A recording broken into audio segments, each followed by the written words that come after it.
السلام علیکم ورحمت الله وبرکاته.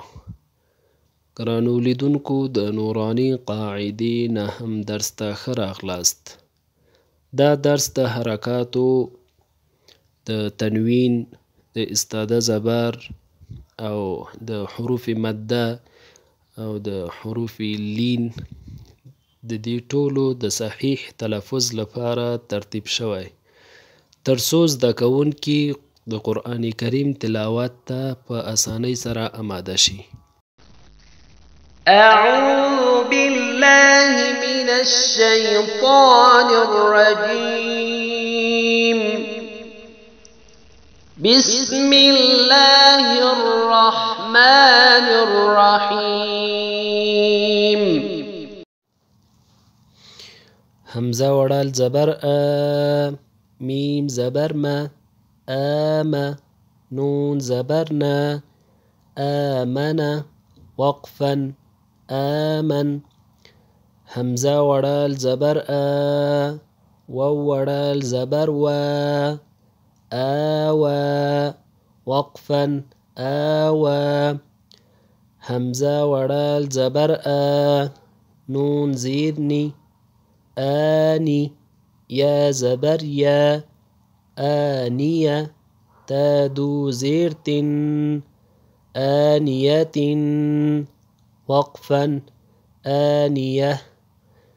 حمزة وړل زير إي، لام وړل زبر لا إيلا، فا زير في إيلافي، وقفا إيلاف. حمزه یا زبر ای، نون زبرنا اینا، وقفا این. با زیر بی، ها وړل زیر هی، به، وقفا به. جیم الف مد زبر جا، حمزه زبر جاء. جيم ألف يا ماد زير جي، حمزة زبر جيء، وقفا جي. جيم واو بيش جو، عين دو زرع جوع، وقفا جوع. خا واو زبر خو، فادو زرف خوف، وقفا خوف.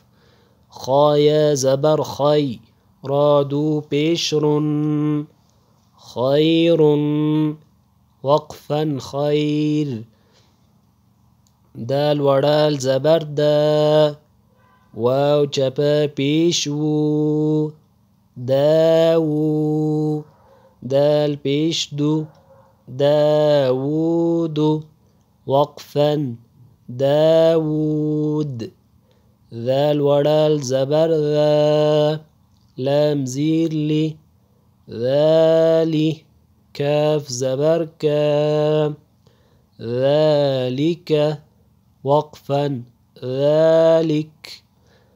را زبر را، ضاد واو بيشت دو رضو، وقفا رضو. شين ألف مد زبر شا،